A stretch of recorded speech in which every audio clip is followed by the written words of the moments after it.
নমস্কাৰ বন্ধু বান্ধৱীসকল, সকলোকে মই অন্য এটা ভিডিঅ'লৈ স্বাগতম জনাইছোঁ। আজি আপোনালোকক দহি কচুৰ বাওৰ লগত ব্ৰইলাৰ মাংসৰ এটা ৰেচিপি দেখুৱাবলৈ যত্ন কৰিম। তাৰ বাবে লৈছোঁ এয়া দহি কচুৰ বাও। যিসকলে দহি কচু চিনি নাপায় স্ক্ৰীনত চাই ল'ব। লগত এয়া ব্ৰইলাৰ মাংস আৰু এইখিনি আদা নহৰু পিচি লৈছোঁ। এতিয়া ব'লকচোন আমি ভিডিঅ'টো আৰম্ভ কৰোঁ। প্ৰথমে মই দহি কচুৰ বাওখিনি ধুই লৈ ভালদৰে সৰু সৰু স্লাইচ কৰি কুটি লৈছোঁ। ইয়াৰ স্লাইচবোৰ দেখিছেনে? দেখিবলৈ ইমান ধুনীয়া লাগে আৰু ইয়াৰ বহুতো উপকাৰিতাও আছে। ইয়াৰ পিছত ব্ৰইলাৰ মাংসখিনি একেবাৰে সৰু সৰু কৰি কাটি লৈছোঁ। তাৰপিছত এয়া পিঁয়াজ কাটি লৈছোঁ। এয়া আদা নহৰু। আজিৰ ৰেচিপিটো মই নাৰান্ধো। কোনে ৰান্ধিব মই পিছত দেখুৱাম। তাৰ বাবে প্ৰথমে তেওঁ কেৰাহীখন গৰম কৰি মিঠাতেল দি লৈছে। ইয়াৰ পিছত তাত কটা পিঁয়াজখিনি দি দিছে আৰু যদিও ভিডিঅ'টোত দেখুৱাব নোৱাৰিলোঁ, ইয়াত তেলতে তেওঁ নিমখ আৰু হালধি আন্দাজমতে দি দিছিল। এতিয়া ইয়াত আদা নহৰুৰ মিশ্ৰণটো দি দিছে আৰু পুনৰ এইখিনি ভালদৰে লৰাব লাগিব। তেতিয়ালৈকে আদা নহৰু আৰু পিঁয়াজৰ ভজা ধুনীয়া গোন্ধ এটা ওলায়, তেতিয়ালৈকে এইখিনি লৰাই ভাজি ল'ব লাগিব। এনেদৰে ভালদৰে লৰাব যাতে আদা নহৰুখিনি ভাজ খায়, পিঁয়াজখিনিও ভালদৰে ভাজ খাই পায়।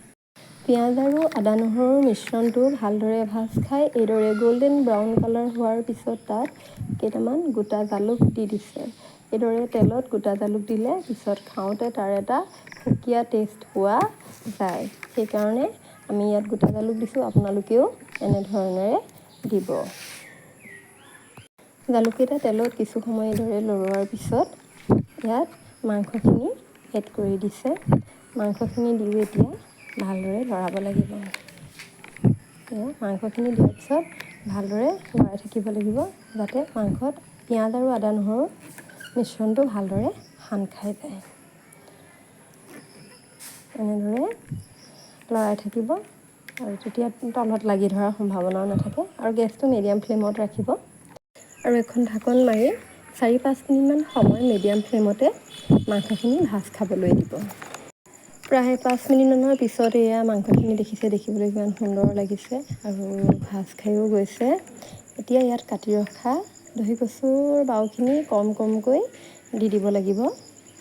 এইদৰে কমকৈ দিব, নহ'লে পৰি যাবও পাৰে। এনেধৰণেৰে দিয়াৰ পিছত এইখিনি লাহে লাহে লৰাই দিব আৰু 3-4 মিনিটমান সময়ৰ কাৰণে পুনৰ ঢাকন দি মিডিয়াম ফ্লেমতে ৰাখি দিব।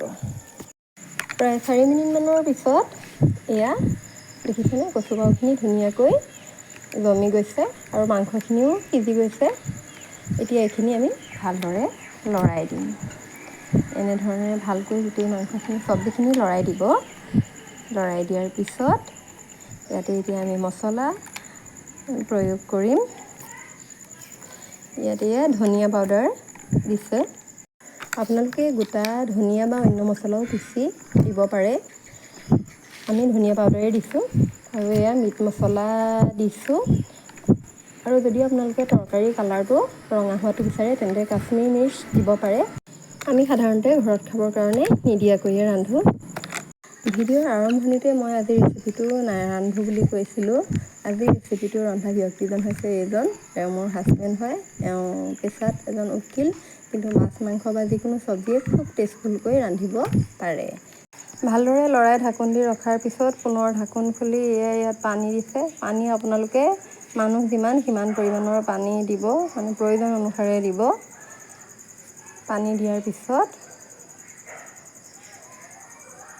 ঢাকন এখন মাৰি হাই ফ্লেমত প্ৰায় 10 মিনিটমান সময় উতলিবলৈ দিব। এইদৰে উতলাৰ পিছত এয়া প্ৰায় 10 মিনিটৰ পিছৰ দেখিছেনে টেক্সচাৰ কিমান ধুনীয়া হৈছে। আমাৰ চব্জি প্ৰায় হৈ গৈছে। অকণমান ভালদৰে লৰাই দিব এনেধৰণেৰে। ইয়াৰ পিছত ইয়াত লাষ্ট এটা বস্তু দিবলৈ আছে, সেইটো হৈছে এয়া জালুক আৰু ডালচেনিৰ গুড়ি। এইটো ফ্লেভাৰৰ কাৰণে দিলে ইয়াৰ সোৱাদটো খুব ভাল হয়।